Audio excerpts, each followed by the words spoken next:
I'm Anthony Nguyen. Join us as we change the narrative around aged care, one story at a time.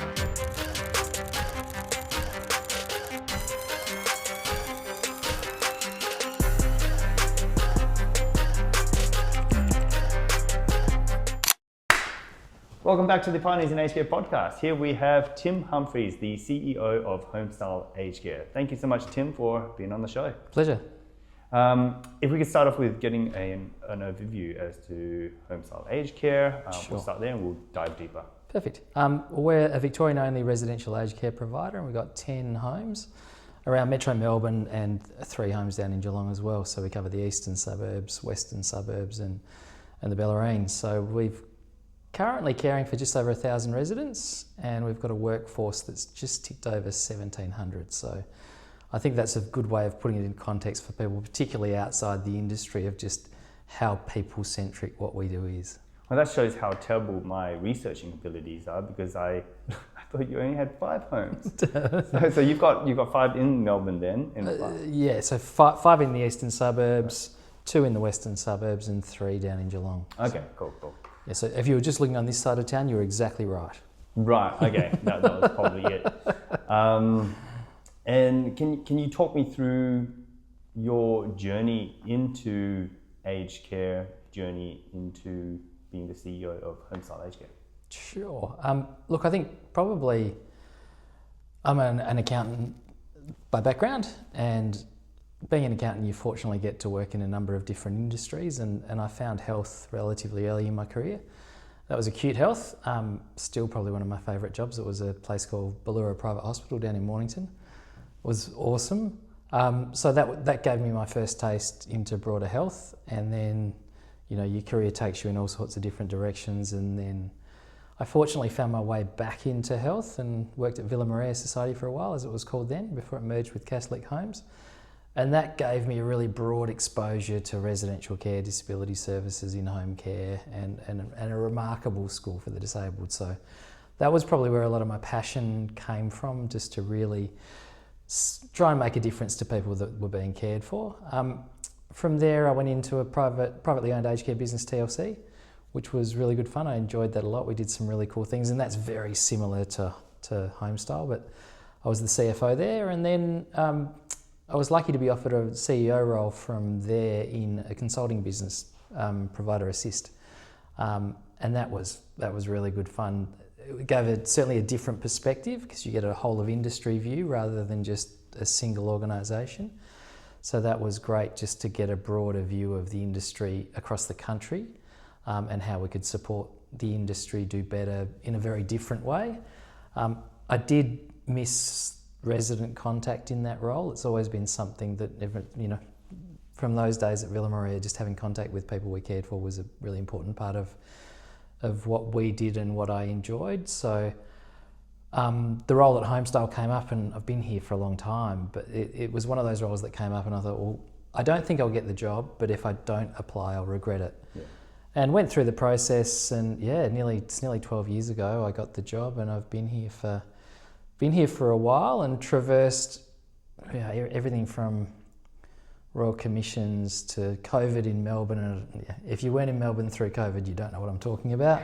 It was horrible. And to now coming out the other side and really just dealing with the consequences of, I think, probably both those things. I think the reality is the changes that are coming through now are a result of both the Royal Commission and the pandemic. We're dealing with a lot of regulatory and legislative change, and I think that's probably the one thing that if you were to ask me what keeps me up at night, it's that, just the volume of change. And it's not necessarily the volume of change and how it impacts on me, it's the volume of change and how that impacts on the care we provide.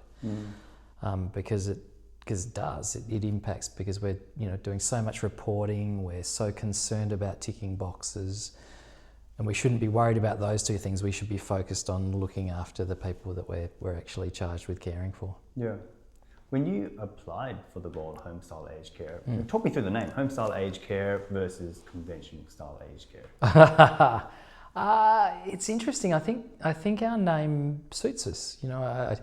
I think at one point I might have said it feels a bit homemade, and I meant that in the best possible way. I think A lot of people have said who've come to work for us that we're not a not-for-profit, but we feel a bit like one.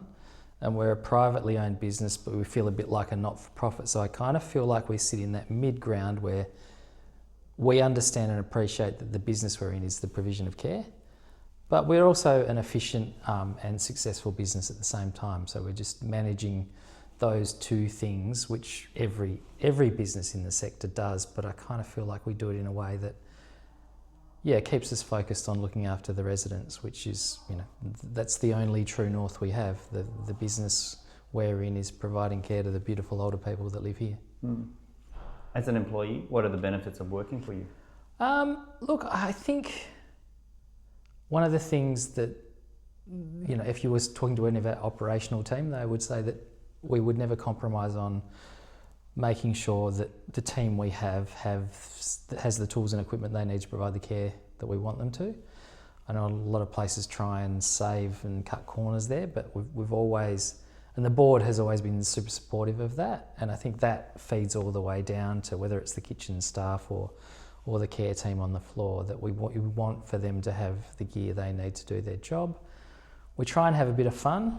We're about to embark on our first ever all of organisation end of year celebration this year, which is... Did you say all of organisation? Yeah, so we won't be able to get everyone obviously because we've got a 24/7 business, but we're hoping to assemble about 600 of our team together just before in late November to celebrate the year that we've had. So that'll be fun. But I think the thing that we do differently, I think, is that it doesn't matter what role you're in, we're all here to do the same thing. So I'll sometimes get phone calls from residents who have my mobile number. Last week I got a phone call from one of the team members, in fact from this home, who rang me and wanted to talk me through a certain situation. I like that people feel comfortable enough to call me. And when I come to the homes, there'll be a lot of people that walk up and say g'day, and I think that's not just me, that's everyone who works in a management position, the facility managers that we employ. We've got a really approachable team, and I think that then helps the residents appreciate and understand that we're all human, but it also makes sure that the teams that we have working for us can flag things and resolve issues, and more importantly do things the best way they possibly can. That's great. You're very approachable and accessible as a CEO. Yeah, sometimes I would like to turn it off a little, but once you've turned it on, you can't turn it off. Where's the big shindig? At the MCG. Okay, so have you got an employee application form so I can come along? Yeah, well, it's funny because these things obviously petrify HR. And I've been pushing for it for a few years now because we'd historically done a celebration in each home to sort of conclude the year, and I've been pushing for a few years to try and bring, a bunch of our homes together and a bunch of people from our homes together. And yeah, we've pitched a number of 600, so we're hoping to get 600 people who want to come along, and if we get a lot more than that, we'll realise we're onto something, and if we get a lot less, we've got more work to do. I'm hoping to see footage of it online. Probably will, yeah. You're an accountant by trade. Yep. This is a question I haven't asked any guests yet because I'm still trying to figure out how to ask it, so I'm going to fumble through this one. Yeah.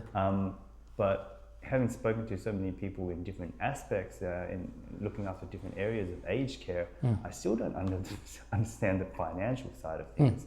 And I want to ask you, because you said you don't sacrifice or compromise on things that the staff needs. Have you found any areas where you were able to save some money but not affect the quality of services you provide? Yeah. Oh, look, I think one of the things we did quite a while ago was we employed someone to work in procurement. So with 10 sites, we've got some buying power. So having someone centrally focused on making sure that we can actually get the best products at the best price is a really simple one. Because if you're sort of just operating 10 sites independently, so to speak, you just be paying rack rates. But if you then go to a supplier and say, well, we've got 10 sites, our buying power is this, we'd like to negotiate a better deal. So that doesn't impact on quality. And the other things that we've done around that is just try and really rationalise the number of things we buy, and we did that.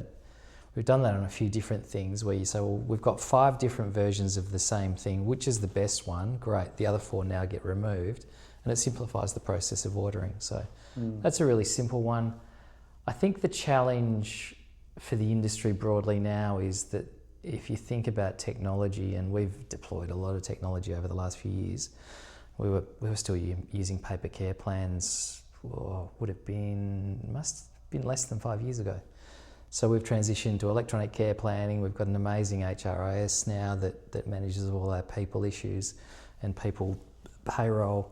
But the ability for any aged care provider now to create efficiencies through people is impossible, because we've got this care minute.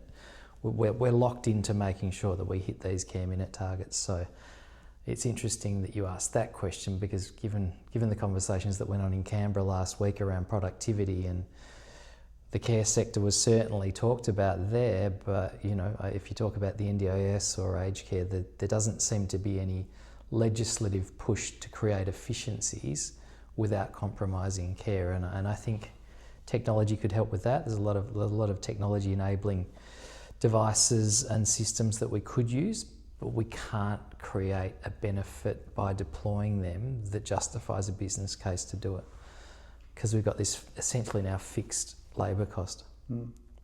Is there anything you're looking to splurge on? Any exciting innovations out there that you have already splurged on, or keeping an eye out for? Look, I think probably the biggest thing we've done, and we started this in 2019 with 10 homes. 5 of them were built in around 2000, and they needed refurbishment. So this home was built, and we opened this, I think, in early 2020. So this is new and didn't need refurbishment, but all the homes built around 2000 all needed refurbishment. So we've splurged a lot of millions of dollars to do that. And you just have to. If it would be the same as your home after 20 years, if you didn't maintain it or you didn't refurbish it, it would look like it was 20 years old. So your wife would say, we need to do something here.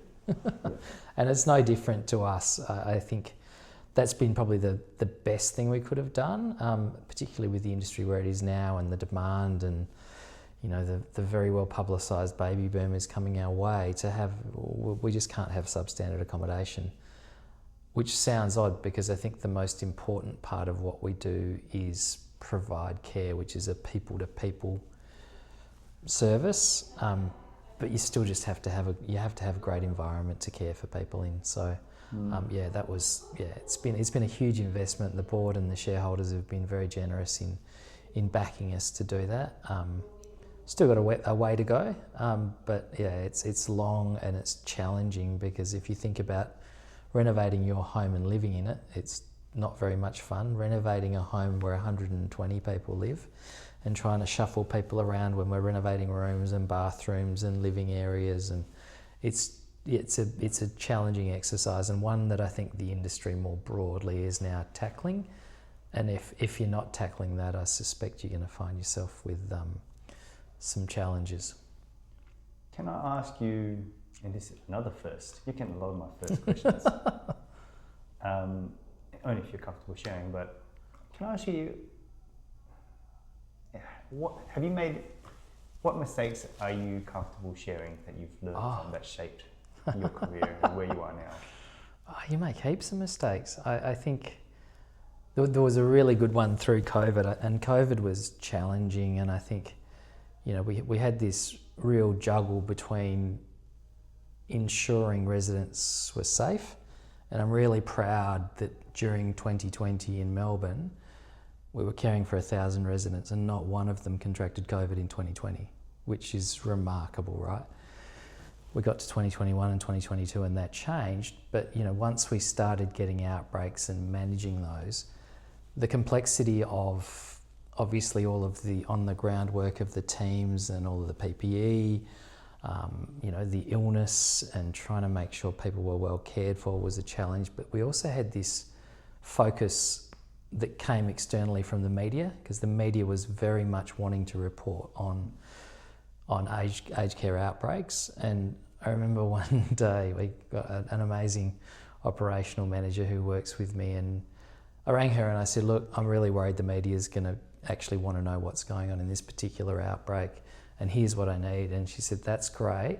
Why don't you just let me make sure all the residents are well cared for? We'll focus on getting everything we need on site to protect the residents. And once we've done that, I'll answer your question. And it was, at the time, my priority was to try and protect reputation, but I was wrong. My priority should have been to try and care for the residents. So I just kind of got it wrong there at that particular point in time, but I didn't make that mistake again. But how good is it that someone who reports to you can push back on you? Oh, I'd be disappointed if they didn't, because I was wrong, right? Yeah. But yeah, look, I think you make heaps of mistakes. I've recruited some people that didn't fit. I'm really fortunate now that I've got a team. The team that I'd worked directly with, the shortest tenure in that team was about 4.5 years. So we've kind of all worked together through COVID, and we've all stuck together, and that's a pretty neat thing. But yeah, it took a while to get to that point where you find a team that all works well together and trusts each other.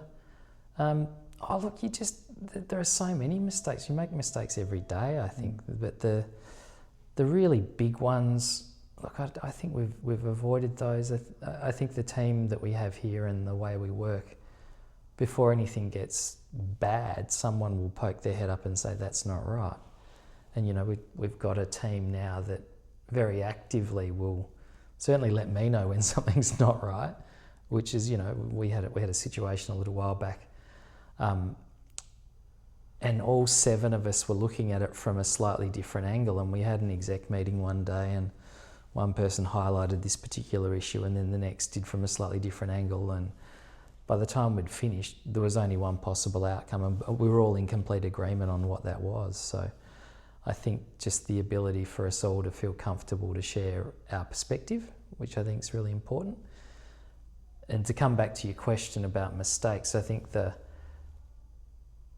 time you make the biggest mistake is when you don't consider the perspective. Often something will happen, and if you just circle in on that one thing that's occurred, you'll arrive at a conclusion. It'll always be the wrong one because you haven't considered all the other factors around that particular situation. So it's the question that I always ask now. So, because normally when something goes wrong, you say, well, that doesn't make sense. Why doesn't it make sense? And you start asking questions and you find out more and more information. And as you gather that information, whether it's right or wrong doesn't necessarily make sense, but the overall circumstances of what's occurred then do start to make sense when you have all of that peripheral information, which I think it's where you get the good learnings from when you do get something wrong. I appreciate you sharing that story. The reason I'm going to ask this more often is because I've seen some sentiment around, again, we were talking about this before we started the podcast, but some sentiment from people outside of aged care looking in, and there's been some negativity towards the CEOs and the leaders in charge. Yeah. And they think all the CEOs are just in there sitting pretty on their high horse. But, sometimes things will go wrong. Yeah, they do. And it's very easy to throw in the towel and resign, move on to the next role, and circumstances do happen where they have to do that. But it's really hard to sit there in it and keep going, because are you going to abandon your residents? Are you going to abandon your team? Yeah. People make mistakes, and the longer you're in it, the more you learn. Yeah. Well, I think the majority of what you're talking about is external, and I think if you can sometimes ignore is not the right word, but ignore all of those externalities as best you can and focus on what you can control and help the people that you work with create great outcomes. That's when things go well. But it was funny, we had a board meeting last week, and one of the directors who I've worked with over a period of a long time, we worked together at Villamaria a long time ago, and she basically said, well, as Tim would say, we're not perfect. And it's a phrase that I use often. We're not perfect, and we can't be perfect. We aspire to be perfect, but we'll never be perfect. Because if we go back to the stats that I gave you at the start, we work with 1,700 people. We care for 1,000 people. on any given day, at least one of the people in each of those cohorts will be doing something we don't necessarily want them to be doing. So it's extraordinarily imperfect, but we just have to try and strive to create perfection. But then when we get these things that go wrong, we just got to work towards resolving them as quickly as we possibly can, which, you know, it almost sounds like that's what the new standards are trying to drive for. But yeah, keeping those residents at the very centre of everything we do, that's not going to be a change for us under the standards. That's just what we do. And are we perfect at that? No. Does everyone that we work with absolutely have that focus? No. But the majority of us do. And I think we just did our third all of organisation staff survey recently, and we've had, you know, for the two subsequent years from the first survey, we've actually seen staff engagement improve. So, you know, and we started at a pretty high number, and I did warn the board that when we did it this year, there was a pretty high chance that we'd see that engagement drop, and it went up again. So, congrats. Yeah, it surprised me, to be honest, given everything that's going on. But I think it probably comes back to that earlier comment. You know, we've had staff meetings where some of the team have said, "Oh, we want for you to share more about all the changes." And I had to say, look, we've been deliberate about not sharing all of the changes with you, because if we did, we wouldn't have a workforce. If we constantly provided all of the details around all of the changes that were coming, I mean, I'd suspect half of our workforce would say that's too much. So we've tried to shield them from the change and then educate them on what they need to know about. So that's probably been one of the biggest challenges of the last couple of years, particularly post-COVID and as all these Royal Commission recommendations started to get implemented. What are you working on at the moment, or what's on for the next 12 months? Look, I think the biggest thing is concluding the renovation program that we have is a big one. We have got a site that we're hopefully will have construction started on early next year. We've just got to get through a planning process with local government, which is slightly challenging. So they're the big ones in regards to, you know, our organisation broadly. We're about to do a roadshow to go to each of our homes and talk through the outcomes of the recent staff survey. And the good thing about doing that is we get to hear what our teams think we could do better, so we can focus in on doing that. But at the same time, it also highlights for us the things that we're doing well, so we keep doing them.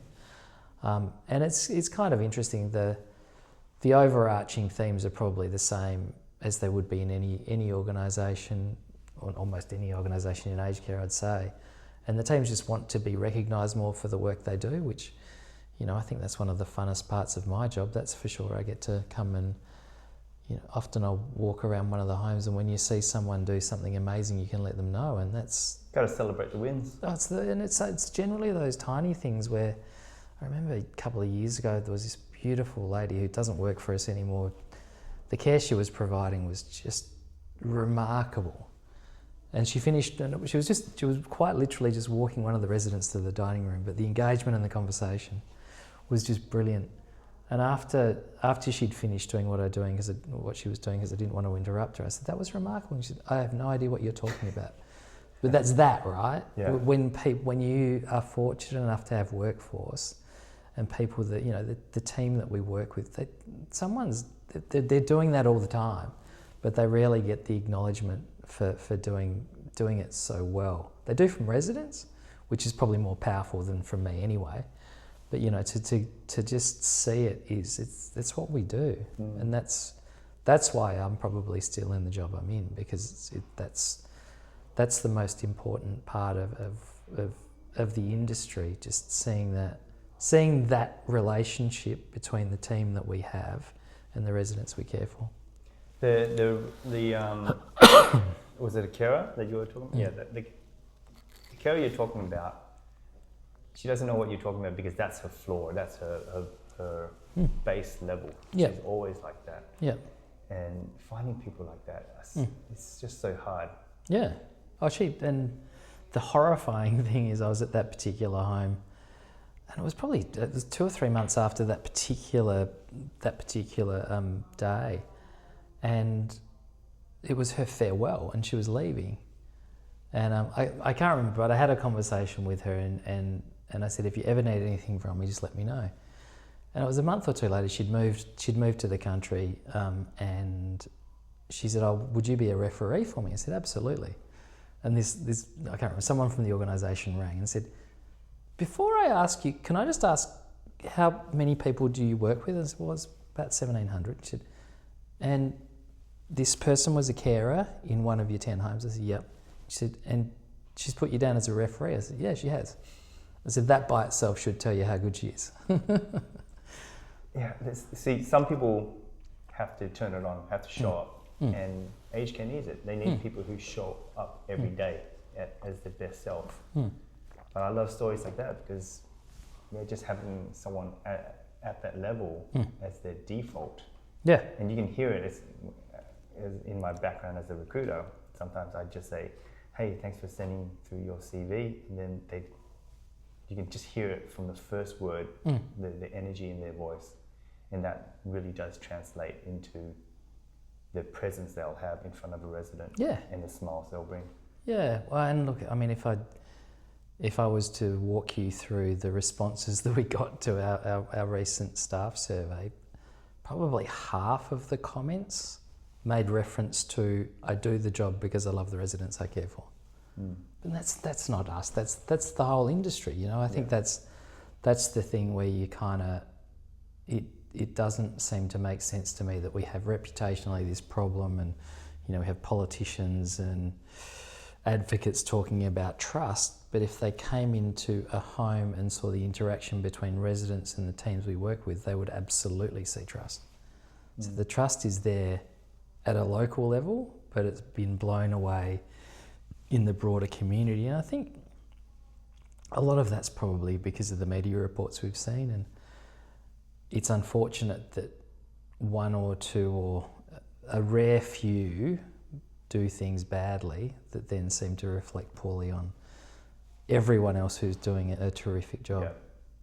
Especially when the media over exaggerates. But that's what sells papers and gets the clicks. Yeah.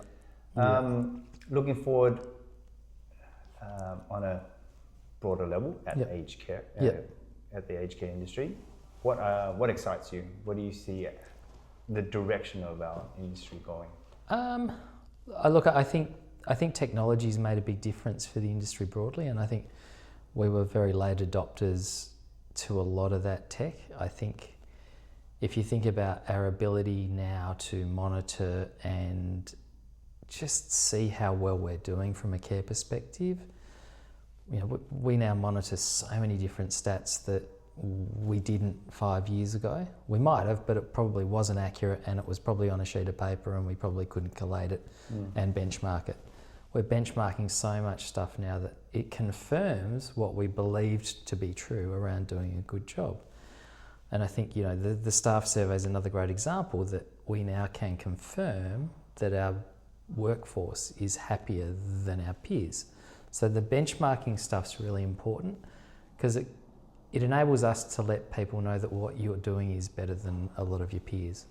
So just reinforcing that that's a really exciting part of what I get to do. Because I can say, we know you're doing a good job because of all of these things, rather than just sort of saying, we think you're doing a good job. We're pretty confident, but we now categorically know. Look, I think the other thing is, we just get to meet some remarkable people. I think that's always going to be the exciting part of what we do. I don't get to make strong relationships with many residents, but I do. There's a great resident who we've cared for who was a team manager of a race car, and I always call in and see him. He's one of the most remarkable characters I've met in my life. He's had a weird and wonderful and tough and demanding and amazing life, and I go and sit with him while he has a cigarette in the courtyard where he lives, and we have a chat. We talk about anything from motor racing through to politics, through to AFL, which he's not too happy about as a Melbourne supporter, but I get to, over time, and that's probably the big advantage of being in one organisation for a period of time, you get to create those relationships, and that's the thing that is both beautiful and challenging for us, because a lot of the people that we do care for and we do create relationships with, they're old and they ultimately die. That's the nature of what we do. And I think, making that process as comfortable as we can be, and caring for families as well through that process is something that we're trying to work on and get better at. And sometimes I get a phone call. I've had phone calls from family members, and it's been days after their mum or dad's died, and they wanted to ring just to let me know how good the care was. It's nuts. So we get to experience stuff like that, which is pretty neat. And I think, look, the other thing that I'm and this is going to sound silly, but I'm excited about is working on the way we provide care for people living with dementia. I think as an industry, we have individuals who do a great job, and we've now created environments that help facilitate good care. But I think we're as an industry understanding it better. Again, we're not perfect. Some of the feedback in our recent survey talked about how challenging it is sometimes to care for residents whose behaviours aren't always they sometimes challenge our staff with their behaviours, and that's something we need to get better at. I think there's been some talk in industry about, well, we won't be able to provide care for people living with dementia, and I would say the inverse, that we have to care for people with living with dementia, because that has to be one of the base level things that we have to be great at. So those two things, the palliative care and dementia care, we're providing education. We've worked with Dementia Australia around environment.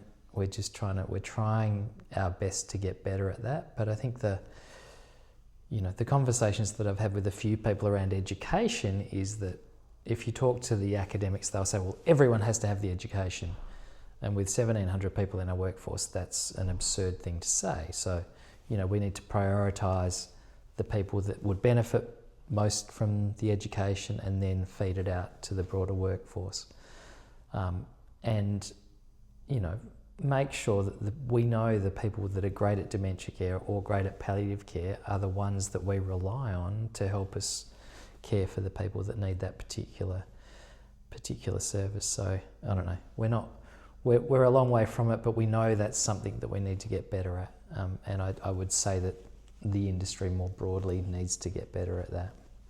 12 years in the role, and like you said, people do die and pass away. Mm-hmm.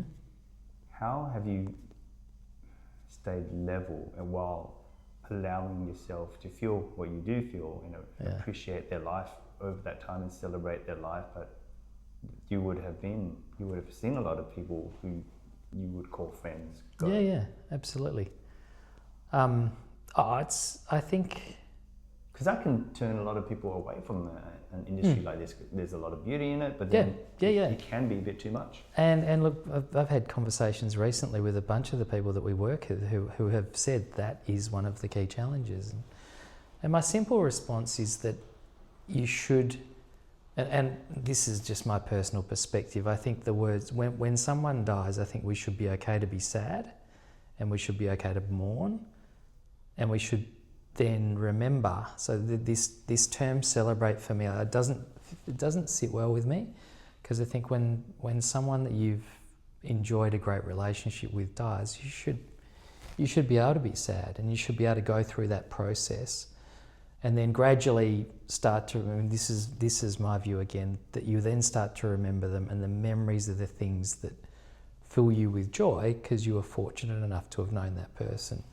But that it's challenging, the point of someone not being there anymore. And there was a lady who lives in one of our other homes she shared a lot of her life stories with me, and she lived the most remarkable life. She walked me through her photo album one day, and there's a photo of her in the front of the White House with the president. She said, "Yeah, that was me." I was like, we see old people. We don't see someone who's lived a remarkable life, and that's on us. We need to be a lot better at seeing the people and remembering all of the life they've lived, so that when they're not around, we can talk about who they were and what they did and how amazing they were, rather than I think it's a challenge, because I think it's like any part of life. We have some care staff here that have worked with us for 10, 15 years, and some of the residents that used to live in our other home that we've moved to here have cared for the same residents for 10 or 15 years. If you've known someone for 10 or 15 years, you get to know them, right? Yeah. And whilst you have to create and maintain professional boundaries doing what we do, you ultimately start to like people and dislike others, because that's just what happens in society. So for those people that you grow to like and enjoy their company, when they die, it's really, really sad, and you kind of, it takes some time to get past it. But I don't know the answer to that one. We're struggling with it ourselves, just to try and how do we help everyone we work with deal with that moment of sadness and that grief and that loss, because it's real. Because that you've got to know another human, and you've got to know, in many instances, you've got to know them very, very well, and their family. And so when they die, you do feel it. I like what you said about getting to know them as a person, who they were, their prime. Yeah. And we don't see that anymore. We just see the external features of their current state. Yeah. But everyone had that highlight reel.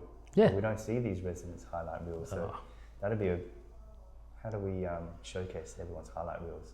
I think I'm sure there's a way now.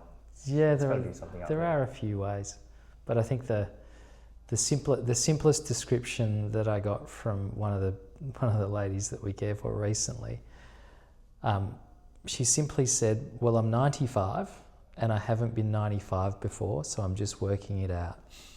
And that, for me, by definition, meant, and this is the bit that I think we all miss, is that whoever you speak to here that lives here, they've been your age, they've been my age, they've been 10, they've been 5, they've been every age, because they're now 95, right? And we forget. It absolutely astounds me that we just somehow seem to forget that they've lived for those preceding 95 years. Yeah, and they're not done. They're just getting started. At their age, you're still getting started. There's a term for it. It's ageism. We're as a society, we're ageist, but I don't know. I think, getting some of those stories, whatever the opposite of ageism is, that's what we should be doing. Because when you take 10 minutes or 5 minutes to sit down with some of these remarkable people, you hear stories that people of our age just don't have. Let's get to know Tim Humphries outside of aged care and work. Yeah. What are you doing to put a smile on your own face? I do a few things. I love surfing and I love snowboarding, so they're probably two passions that I love, and if someone said you couldn't do them anymore, I'd be really upset.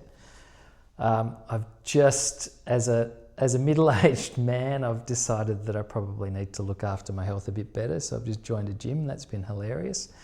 Trying to navigate a gym with, a whole bunch of 20-somethings and someone who's directing me who's about the same age. That's been fun. I mean, I'm actually enjoying it. Travel a bit. I've just come back from a couple of weeks away with my daughter. Just one-on-one time with her was amazing. So I've got 2 kids, a son and a daughter. So that's. Where did you go? Went to Italy with my daughter. Okay. Yeah, so that was great. Watching your kids, watching your own kids grow up that's really rewarding. And I don't know, I've got a great bunch of friends, and outside of work, my life's busy. The guys that I work with will check my calendar and say, "Oh my goodness, I don't know how you do that." But I think constantly being around good people is probably one of the best things you can do. And just little things like within the industry. I know, being in the industry for so long now, there's few people that I don't know. So I frequently have the opportunity to catch up with peers and friends, or they're friends now, less peers and more friends, to talk through all of the things that we're dealing with and how we might make life better. But yeah, that's a fun part. And I think having different perspectives. I recently joined the board of Housing First, which is a social housing organisation here in Victoria. So that's been... What do they do? Social housing. So okay. yeah, they've got about, I can't remember how many houses they've got, thousands. So yeah, it's a big business and an ever expanding business. So yeah, just trying to get my head around something that feels similar to aged care, but is clearly very different to aged care, and obviously it's very politically sensitive at the moment. So that's been a fun exercise. So yeah, just filling your life up as much as you can is, in my opinion, a good way to keep yourself happy. Yeah. Well, before I let you go, is there anything in this podcast that we didn't manage to cover, that any message you want to get across? I think we've somehow managed to traverse everything that's important. Look, I think probably the one thing that I think we all need to really double down on is pushing back to, whether it's the politicians, whether it's the bureaucrats, whether it's the regulator, that if we're doing anything in relation to all of this change that's landing in on us that doesn't make the lives of residents better, we just got to say no. And I've said it in a heap of different forms, but it seems to be the simplest thing for me. We've changed so much now.